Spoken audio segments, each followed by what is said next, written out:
I would like to share the words of Rennyo Shonin from the preface of his masterwork, The True Teaching, Practice and Realization. This is on page 4 of collected works of Shinran. So please join me in gassho. Please put your palms together.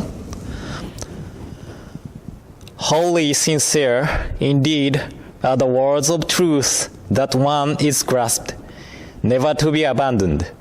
The right Dharma, all surpassing and wondrous. Hear and reflect, and let there be no wavering or apprehension. Namo Amida Butsu, Namo Amida Butsu, Namo Amida Butsu, Namanda Butsu, Namanda. Good morning, everyone. It was great to chant Shoshinge in Gyofu style with you today. Actually, according to the calendar of Nishi Hongwanji, our head temple in Kyoto, they chant Gyofu style of Shoshinge on 27th of each month for 11th Gomonshu, 11th head priest, Rennyo Shonin's memorial service. So we chanted same style of Shoshinge today as our head temple do. Last week, we celebrated the birthday of our founder, Rennyo Shonin. And this week, we are observing the memorial service for Rennyo Shonin, who is the 8th head priest of our tradition. I introduced briefly who the scroll is in Onaijin, who the scroll in Onaijin is. So to recap your memory, do you remember which one is Rennyo Shonin?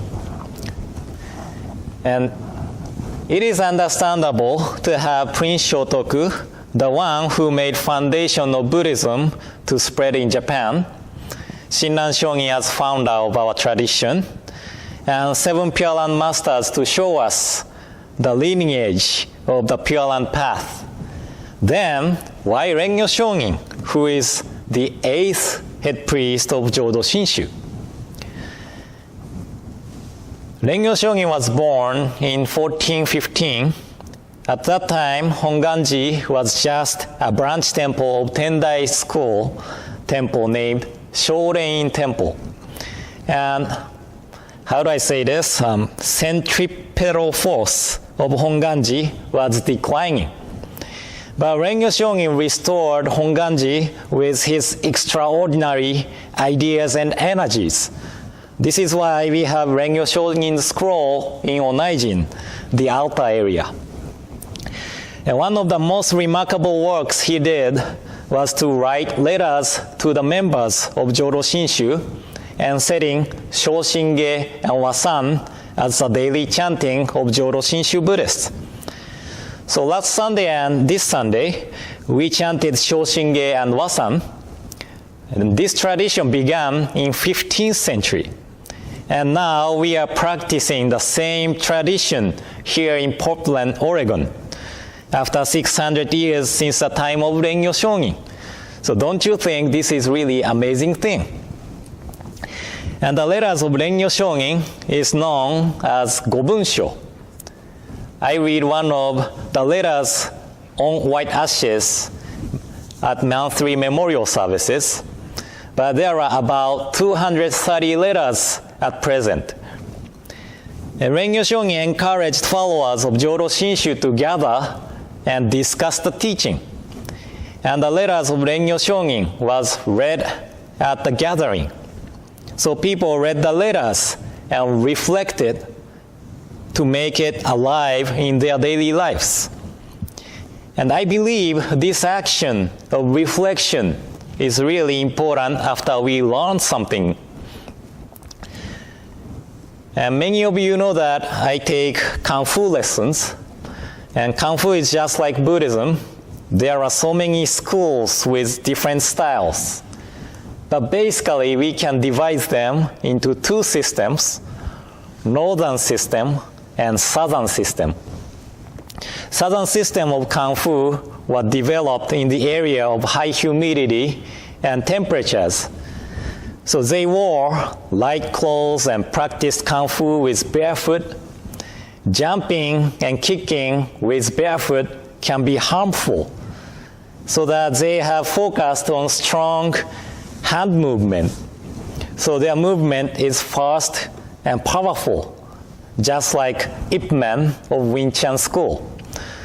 And northern style or northern system developed in colder part of China, so they wore heavy clothes and boots. Since they practiced with shoes on, jumping and kicking wasn't too harmful. So northern style of Kung Fu uses more kicks. And my style of Kung Fu, In Jiao Pai or Eagle Claw, belongs to northern system of Kung Fu. Our Grandmaster Rennyo Shonin is from China, and he started teaching in New York around early 70s. And now we have schools in many cities. And when I moved to Portland, they didn't have school here, so I was planning to learn different style of Kung Fu, like Wing Chun. But Shifu means teacher. Shifu Alexei moved from New York and started teaching Eagle Claw here in Portland. So I was able to keep up the training of Eagle Claw here.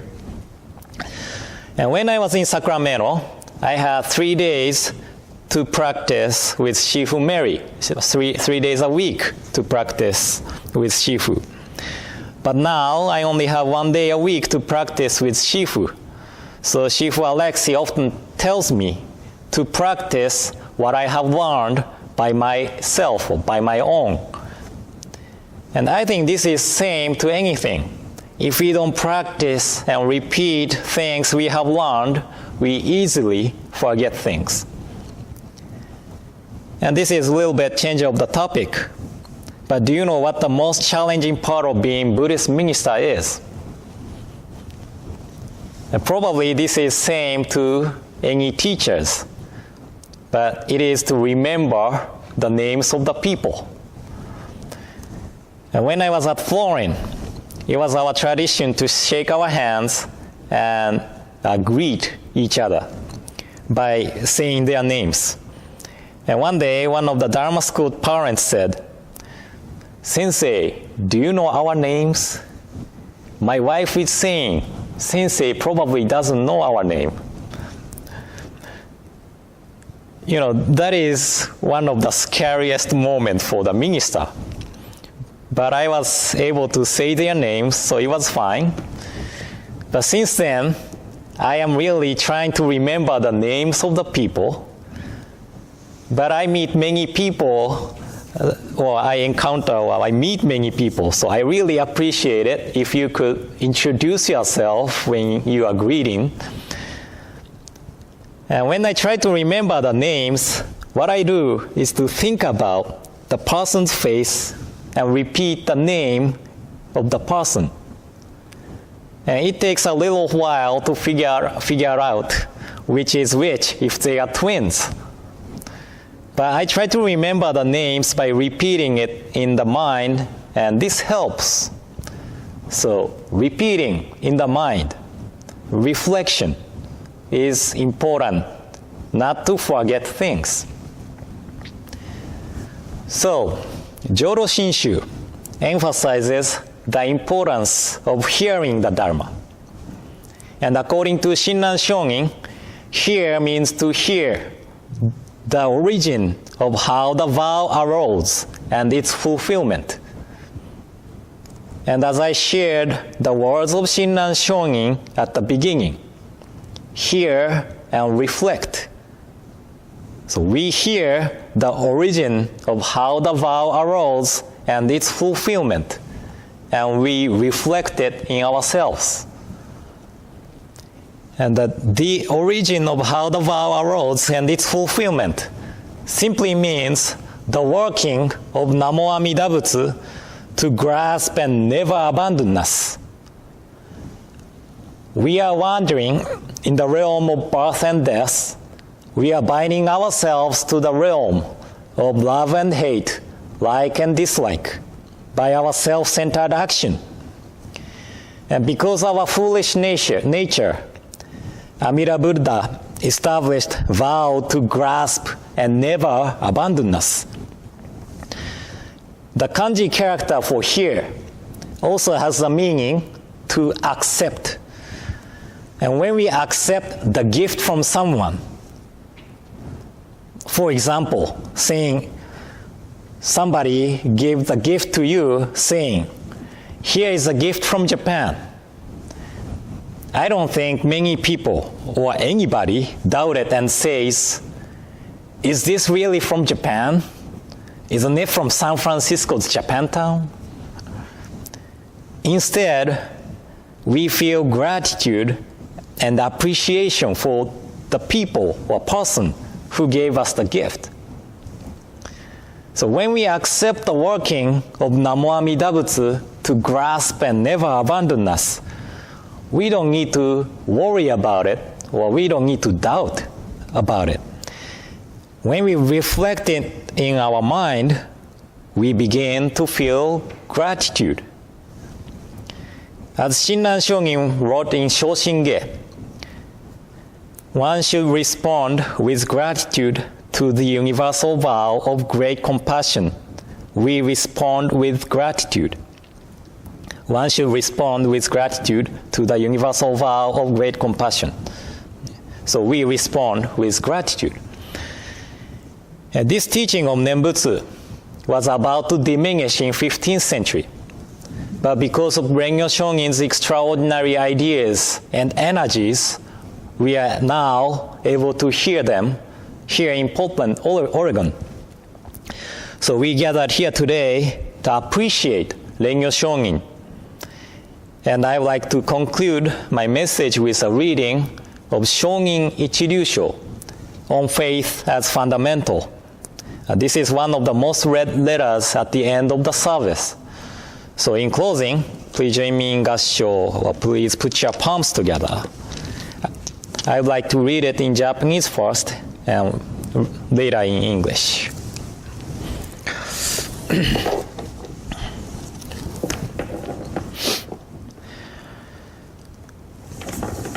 Shonin 一流のご関係の趣は、信心のもって本当せられ、候。